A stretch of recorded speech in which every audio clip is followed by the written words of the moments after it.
네, 오늘 우리 함께 살펴볼 하나님 말씀은요, 빌레몬서인데요. 빌레몬서 1장 8절에서 18절입니다. 빌레몬서 1장 8절에서 18절입니다.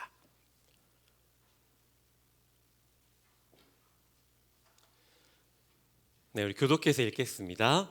이러므로 내가 그리스도 안에서 아주 담대하게 내게 마땅한 일로 명할 수도 있으나 도리어 사랑으로서 간구하노라. 나아가 많은 나 바울은 지금 또 예수 그리스도를 위하여 갇힌 자 되어 갇힌 중에서 낳은 아들 오네시모를 위하여 내게 간구하노라. 그가 전에는 내게 무익하였으나 이제는 나와 내게 유익함으로 내게 그를 돌려 보내노니 그는 내 신복이라. 그를 내게 머물러 있게 하여 내 복을 위하여 갇힌 자 중에서 내 대신 나를 섬기게 하고자 하나. 다만 내 승낙이 없이는 내가 아무것도 하기를 원하지 아니하노니 이는 너의 선한 일이 억지같이 되지 아니하고 자의로 되게 하려 함이라. 아마 그가 잠시 떠나게 된 것은 너로 하여금 그를 영원히 두게 하려 함이니. 이후로는 종과 같이 대하지 아니하고 종이상으로 고 사랑받는 형제로 둘 자라. 내게 특별히 그러하거든 하물며 육신과 주 안에서 상관된 내게랴. 그러므로 내가 나를 동역자로 알진대 그를 영접하기를 내게 하듯 하고. 함께 있습니다. 그가 만일 내게 불의를 하였거나 내게 빚진 것이 있으면 그것을 내 앞으로 계산하라. 아멘. 네, 오늘은 빌레몬서 용서의 나비 효과라는 제목으로 말씀을 나누겠습니다. 성도 여러분, 혹시 나비 효과라는 말 들어보셨나요? 나비 효과. 네, 들어보신 적이 있으실 텐데요. 이 나비 효과는요, 이 미국의 에드워드 로렌즈라고 하는 기상학자가 주장한 이론인데요. 이런 겁니다. 브라질에 있는 나비의 작은 날개짓이 이제 공기와 이 기상에 영향을 끼쳐서 미국에 토네이도나 태풍을 발생시킬 수도 있다라는 기상 이론이죠. 이런 겁니다. 제가 이제 오늘 예배 끝나고 밖에 나가가지고 파리가 날아다니길래 파리를 위해 이렇게 쫓아내려고 손을 휘저었어요. 근데 어떻게 됩니까? 이 바람이 불어가지고 기상에 영향을 미치고 대기에 영향을 끼쳐서 멀리 떨어진 부산에 돌풍이 불어올 수 있다라는 이제 이론입니다. 이제 보시는 바와 같이. 자, 저는 오늘 이제 빌레몬서 함께 나눌 텐데요. 이 빌레몬서를 읽을 때마다 저는 이 빌레몬서가 유명하거나 긴 성경은 아니지만 이 나비 효과가 이제 생각이 납니다. 자, 그럼 이제 기상학에서 말하는 제가 말씀드린 이 나비 효과와 이제 오늘 성도 여러분과 함께 살펴보려고 하는 이 빌레몬서와는 어떤 관련이 있는지, 그리고 또 어떤 연결고리가 있는지 함께 살펴보려고 합니다.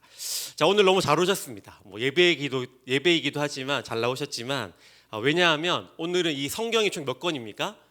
66권인데 그 중에 이제 한 권은 이 짧은 시간 안에 확실하게 알고 가실 수 있기 때문입니다. 어디 가가지고 창세기 이런 거 50장이잖아요. 시편은 150편에 되는데 그런 것도 한 권이고, 이 빌레몬서도 뭡니까? 한 권, 한 장으로 된 한 권인데 어디 가서 내가 오늘 교회 갔더니 성경 한 권을 떼고 왔다, 이렇게 자신 있게 말하실 수 있는 가성비와 효율성이 너무 좋은 성경입니다. 평소에도 잘 오셨지만 오늘 너무 잘 오셨고요. 그래서 설교 잘 들으시면 어디 가서 이렇게 뿜뿜할 수 있는, 자랑할 수 있는 그런 성경이죠. 자, 빌레몬서는요, 이 바울이 이 빌레몬이라는 인물에게 쓴 편지입니다.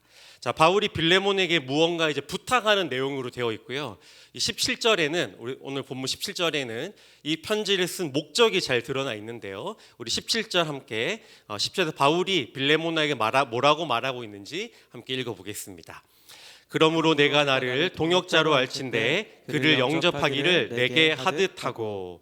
자, 여기서 그는 누구일까요?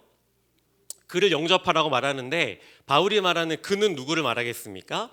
그는 얼마 전까지 이 빌레몬의 종이었다가 말도 안 하고 도망쳐버린 이 오네시모를 말합니다.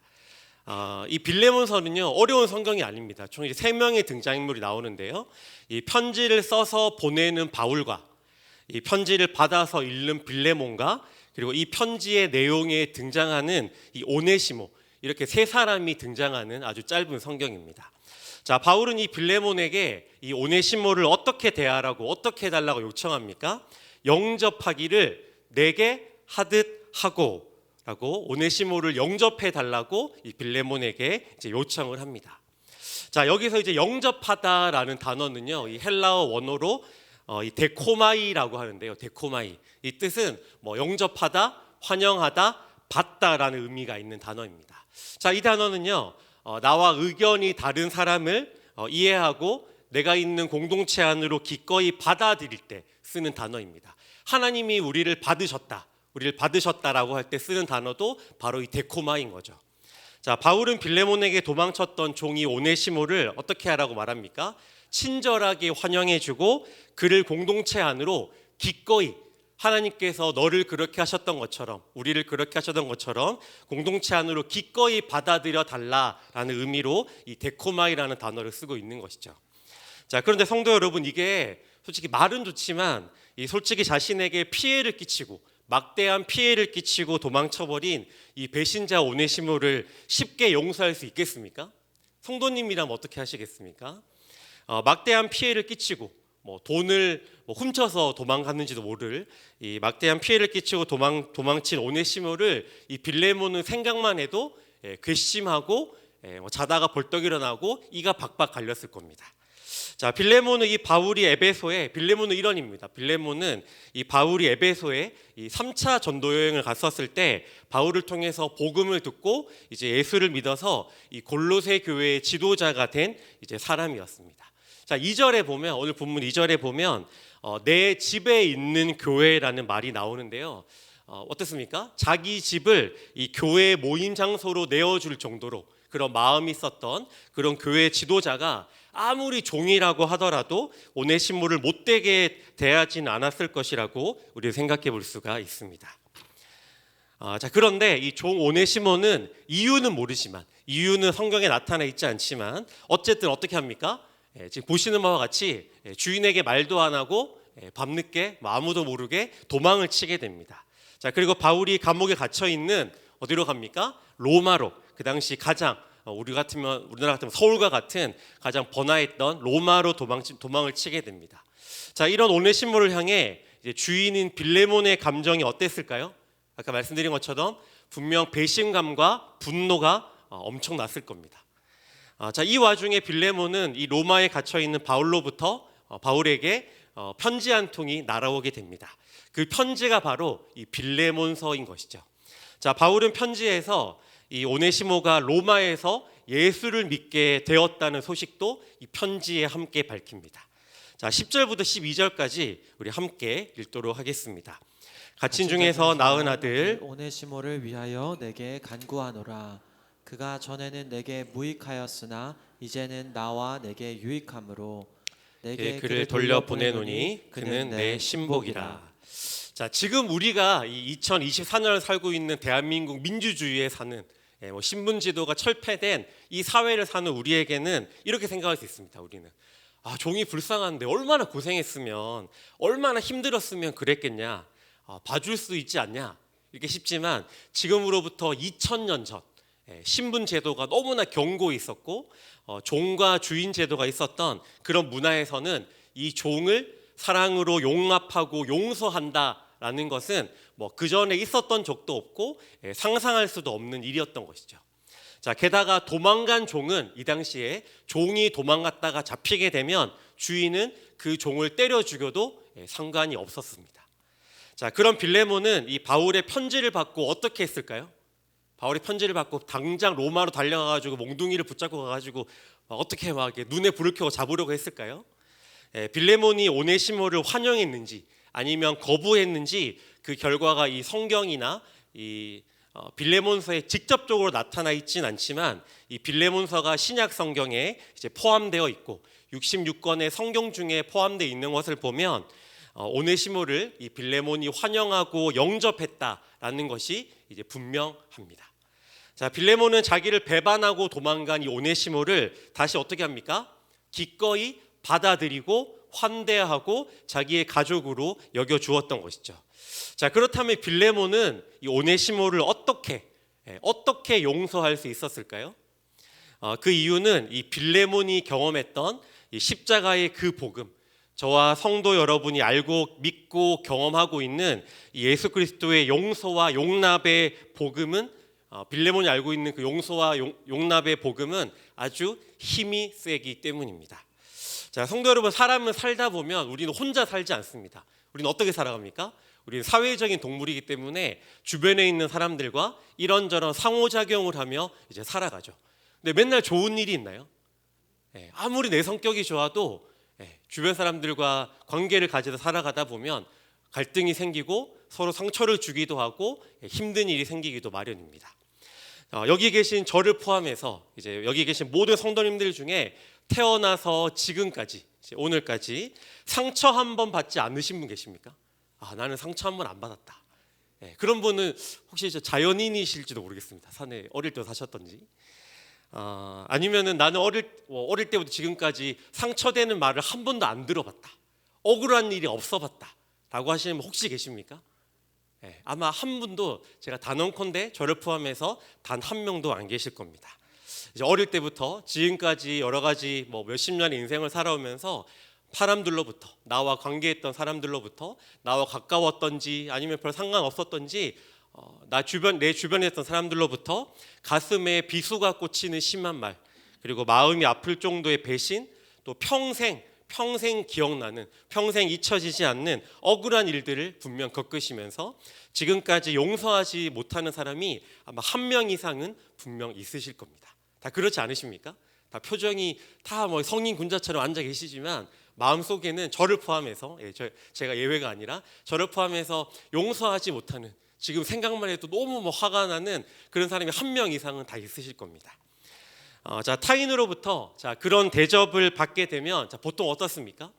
다른 사람부터 그런 대접을 받게 되면, 억울한 일을 당하거나 상처받는 말이나 행동을 당하게 되면 어떻습니까? 긍정적인 반응이 나오기보다는 이거 그럴 수 있지라는 반응이 나오기보다는 인간이라면 어떻습니까? 인간이라면 분노하거나 미워하거나 아니면 해코지하고 싶어 하거나 하는 그런 부정적인 감정이 나오는 게 사실입니다. 그건 인간이라면 다 똑같죠. 나에게 싫은 말을 하고 또 나를 심하게 대한 사람이 꼴도 보기 싫고 또 때로는 이 목구멍까지 욕이 차오르는 게 인간적인 마음으로 사실입니다. 사람은 어떻습니까? 옆에 있는 사람이 나를 바늘로 찌르면 나는 어떻게 해주고 싶습니까? 바늘이 아니라 송곳으로 대갚아주고 싶고, 송곳으로 찌르면 대못으로 갚아주고 싶은 게 이 인간의 마음입니다. 이 죄인된 인간의 마음인 거죠. 눈에는 이에는 이, 아니 그보다 더한 것으로 갚아주고 내가 아파했던 것보다 더 아프게 경험하게 해주고 싶은 게 세상의 방식이고 우리 인간의 죄악된 마음인 것이죠. 하지만 성경은 우리에게 무엇을 가르쳐 줍니까? 예수 그리스도께서 이 십자가에 못 박히시는 일에 수많은 죄악으로 인해 책임이 있는 저와 여러분에게 성경이 뭐라고 말합니까? 예수께서 복수를 하시기는커녕 내가 예수를 못 박았는데, 나의 죄로 인해 예수를 십자가에 처절하게 못 박았는데 예수께서 나를 복수하시기는커녕 저와 여러분과 같은 모든 죄인을 용서하시고 용납하시고 그것도 모자라 사랑하셨다라고 성경은 우리에게 말하고 있는 것이죠. 성도 여러분, 복음은 무엇입니까? 우리가 그렇게 찬양하고 알고 있고 공부하고 말하고 있는 복음은 도대체 무엇입니까? 복음은요, 이런 겁니다. 다른 사람으로부터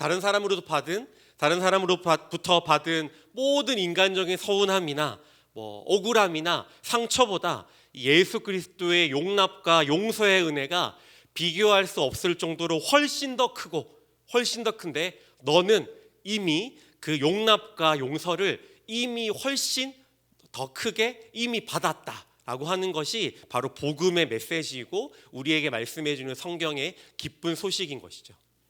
그렇게 복음은 어떻습니까? 복음은 힘이 약하거나 희미한 것이 아니라 복음은 너무너무 힘이 센 것이죠.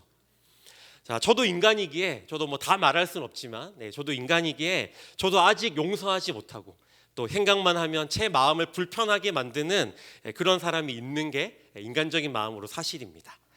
저에게도 이제 인생의 숙제 중에 하나인데요.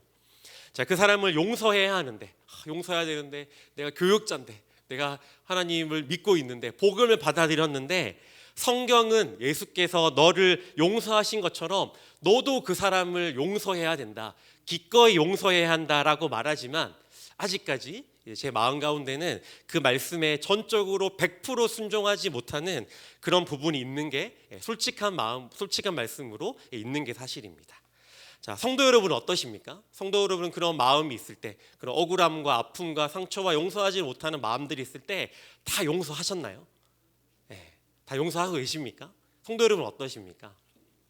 자, 그러나 우리가 관계적으로 사람들과 살아가면서 관계적으로 어려움을 당하고 상처를 받고 또 받으면서 상처를 주기도 하면서 살아가지만, 그럴 때마다 우리가 반드시 기억해야 하고 잊지 말아야 하는 것은 내가 타인으로부터 받은 그 큰 상처보다, 아무리 그 상처가 크고 억울하고 아프다고 할지라도 내가 십자가에 못 박히신 예수께 드린 죄의 상처가 어떻습니까?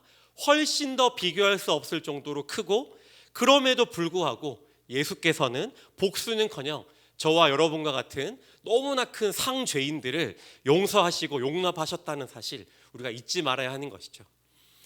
제가 이야기를 하나 들려드리도록 하겠습니다. 미국의 이제 게리 리지웨이라고 하는 미국 역사상 48명이나 되는 이 사람을 죽인 미국 역사상 최악의 연쇄 살인범이 이제 있습니다. 이 사람은 이제 여자들만 골라서 48명이나 되는 굉장히 많은 사람들을 죽인 연쇄 살인범이자 이 사이코패스이기도 하지만, 이 사람의 또 이야기를 읽다 보면 더 충격적이고 화가 나는 것, 또 미국인들에게 더 충격을 주고 화가 나게 만들었던 것은 잡힌 후에도 자기의 죄를 회개한다거나 또 반성하는 기미가 전혀 보이지 않았다는 겁니다. 그야말로 살인범이고 사이코패스인 거죠. 자, 2003년 12월 18일에 이 재판에서 그는 이제 무기징역을 선고받게 됩니다. 그리고 분노한 유가족들이 이제 그에게 한마디씩, 이 법정에서 한마디씩 말하면서 그 살인범에게 말을 할 수 있는 그런 기회가 주어지는 그런 시간이 주어졌는데요. 대부분의 유가족들은 어떻게 했을까요? 대부분의 유가족들, 성도님들이 어떻게 하시겠어요? 대부분의 유가족들이라면 아마 욕을 하고 할 수 있는 모든 저주를 다 동원해서 다 퍼부었을 겁니다. 자, 어떻게 보면 너무나 당연한 반응이죠. 자, 그런데 어떤 피해자의 아버지 순서가 되었습니다. 자, 그는 이제 게리 리지웨이에게 자신의 딸을 무참하게 죽인 이 살인자에게 이렇게 말합니다. 리지웨이 씨, 여기 있는 많은 사람들이 당신을 증오합니다. 하지만 저는 그렇지 않습니다. 비록 당신은 제가 믿음을 가지고 사는 것을 힘들게 했지만 저는 당신을 증오하지 않습니다. 저는 믿음을 가지고 있는데 그 믿음은 바로 주님께서 말씀하신 다른 사람을 용서하며 사는 것입니다. 당신은 용서받았습니다. 라고 이제 말을 하는 것이죠. 그 어떤 저주와 그 어떤 역설에도 꿈쩍하지 않던, 그냥 입가에 미소를 띄던 이 게리 리지웨이는 갑자기 그 아버지의 말을 들으면서 갑자기 울먹거리면서 손수건을 꺼내 눈물을 닦게 됩니다. 다른 사람에 대한 공감 능력이 전혀 없는, 감정이라고는 씻고 찾아볼 수 없을 것 같은 이 사이코패스를 눈물 짓게 만든 건 뭐였을까요? 바로 자신의 딸을 죽인 살인마를 용서한 이 아버지의 용서였습니다. 그리고 그를 향한 따뜻한 이제 한마디였던 것이죠. 성도 여러분, 이 살인마가 진심으로 자신의 죄를 진심으로 뉘우쳤는지 아니면 형을 감명받기 위한 일종의 악어의 눈물이었는지는 우리가 다 알 수는 없습니다. 하지만 중요한 건 뭘까요? 우리가 주목해야 되는 것은 무엇이겠습니까? 아무리 큰 죄라고 하더라도, 세상의 그런 법으로는 용서할 수 없는 죄라고 하더라도 예수께서 우리를 용서하시고 용납하신 것처럼 우리도 할 수만 있다면, 우리도 가능하다면 기꺼이 그 죄가 어떻든 기꺼이 남을 용서할 수 있어야 한다는 것이죠. 물론 용서가 말처럼 쉽진 않습니다.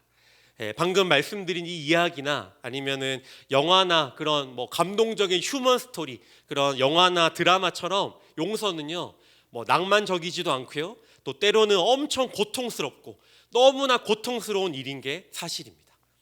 하지만 나 같은 사람을 용서하신, 나 같은 사람도 용납하신 이 십자가의 복음 앞에서 모든 것을, 있는 것을 다해서 내어주신 그 사랑 앞에서 남을 용서하고자 하는 내 안에서의 뭐가 있어야 되겠습니까? 내 안에서의 용서에 대한 씨름과 고민과 순종이 있어야 한다는 겁니다. 용서는요, 그 사람이 진심으로 뉘우치고 또 나에게 사과를 하기 때문에 그 사과를 받으려고 하는 게 아닙니다. 용서는 예수께서 나를 용서하시고 나를 용납하셨기 때문에 구원하고 살려주신 그 복음이 얼마나 힘이 세고 위대한지 이 세상과 타인에게 보여줄 수 있는 가장 통쾌하고 멋지고 따뜻한 복수인 것이죠. 다시 성경으로 돌아가겠습니다. 이 빌레몬서, 그리고 이 빌레몬에게 이 빌레몬서는 어떻게 전해졌을까요?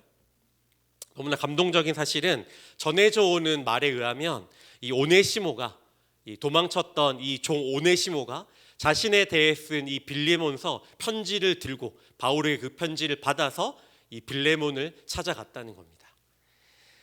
골로새서 4장 9절에서는요, 이 바울은 빌레몬이 지도자로 있던 이 골로새 교회에게 편지를 써서 이렇게 말합니다. 신실하고 사랑을 받는 형제 오네시모를 함께 보내노니 그는 너희에게서 온 사람이라 그들이 여기 일을 다 너희에게 알려주리라. 어떻습니까? 오네시모가 지금 뭐를 가지고 간 것이죠? 이 빌레몬서도 가지고 갔지만 이 골로새서, 이 복음의 정수가 담긴 이 골로새서를 가지고 자신이 들고 골로새 교회의 지도자였던 이 빌레몬에게 이 오네시모가 가서 편지를 전한 것이죠. 이 오네시모가 어떻게 되었을까요? 이 골로새서를 골로새 교회에 전했습니다. 이때 그는 자기가 배신했던 이 주인 빌레몬을 다시 만나게 되고 빌레몬이 용서하고 용납하게 되면서 이 교회를 귀하게 섬기는 일꾼이 이제 되었던 것이죠. 이 오네시모가 얼마나 교회에 헌신했던 사람이었는지에 대해서는 약 50년 정도가 지난 이후에 이 순교자인 이 이그나티우스의 편지에 이제 나오게 됩니다. 이제 주후 107년 정도에 이 안디옥 교회의 감독이던 이그니나티우스는요, 이 처형을 당하기 위해 안디옥에서 로마로 연행을 당하는 그 순간에 여러 교회에 편지를 쓰게 되는데, 이 특별히 에베소 교회에 쓴 편지에서 그들의 감독에 대해서, 이 에베소 교회의 감독에 대해서, 책임자에 대해서 굉장히 높은 평가를 하면서 이렇게 씁니다. 여러분이 예수 그리스도의 본을 받아 그분을 사랑하며 그분을 본받기를 원합니다. 여러분은 그분을 감독으로 모실 만한 자격이 있는 분들이며 여러분의 감독이 된 그분은 축복받은 분이기 때문입니다. 자, 여기서 이그나티우스가 언급한 그분은 누구였을까요? 바로 오네시모였습니다.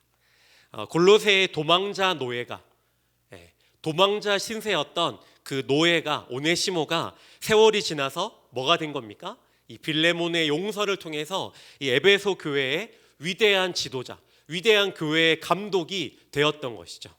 에베소 교회는 사도 바울과 그의 동역자들인 디모데나 아굴라와 브리스길라의 이런 사람과 같은 신실한 일꾼들에 의해서 세워진 교회였고, 이 사도 요한이 말년에 섬긴 교회이기도 했습니다. 그래서 에베소 교회는 예루살렘 교회, 안디옥 교회, 로마 교회, 알렉산드리아 교회와 같이 이 5개의 교회 중에 최고 감독 교회들 중에 하나였던 굉장히 중요하고 권위가 있는 교회였던 것이죠. 자, 이 사실이 우리에게 무엇을 보여줍니까? 이런 기록들은, 이런 역사적 사실들은 이 도망갔던 종이었던 오네시모가, 용서받은 오네시모가 얼마나 그 용서로 인해 놀랍게 변화되었는지를 우리에게 보여줍니다. 성도 여러분, 우리가 이제 아무리 뛰어나고 아무리 성인 군자처럼 아무리 성격이 좋다 할지라도 세상 가운데 위대하거나 다른 사람들이 알아주거나 화려하거나 유명한 일을 하기는 어렵습니다. 하지만 우리가 살아가는 이 세상 가운데서 우리가 용서할 수 없는 사람을 용서할 때, 너무나 괘씸하고 모든 욕설과 저주를 퍼부어도 아깝지 않을 그 사람을 우리가 기꺼이 예수 그리스도의 그 십자가의 은혜로서 우리가 용서할 때 무슨 일이 일어나겠습니까? 그런 일을 할 때 우리 가운데 어떤 일이 벌어지겠습니까? 지금 보시는 것처럼 그 어떤 일보다 위대한 일, 이 용서의 나비 효과가 일어난다는 겁니다. 작은 용서가 별거 아닌 것처럼 보이지만 내가 고작 한 사람을 용서하는 것이지만 그 작은 용서가 엄청난 결과를 불러올 수가 있다는 것이죠. 용서를 통해서 그 한 사람을 통한 용서를 통해 우리 하나님이 어떻게 일하실지는 이 용서의 나비 효과처럼 우리는 모르는 것이죠. 성도 여러분, 물론 용서는 쉽지 않습니다. 용서는 말처럼 그런 영화에 나오는 것처럼 낭만적이지도 않습니다. 하지만 용서받지 못할 인생들이 어떤 저와 여러분을 예수 그리스도께서 십자가에서 기꺼이 용서하고 용납하고 받으셨던 것처럼 다른 사람을 우리가 기꺼이 용서하고 내가 받은 용서를 기꺼이 그들에게 행하고 보여주고 흘려보낼 때 용서의 나비 효과는 우리가 상상하지 못한 방식과 상상하지 못한 결과로 나타날 수가 있는 것이죠. 많은 사람들과의 관계에서 성도 여러분, 어려움이 있을 수 있고 상처를 받을 수도 있고 많은 억울함을 당할 수도 있습니다. 하지만 가능하시다면 기꺼이 용서하시고 용서의 나비 효과를 믿으시면서 내가 받은 용서를 사람을 가리지 않고 상황과 때를 가리지 않고 나에게 준 상처의 정도와 그것에 따지지 않고 기꺼이 용서의 나비 효과를 흘려보낼 수 있는 석수교회 모든 성도님들 되시기를 주님의 이름으로 축복합니다.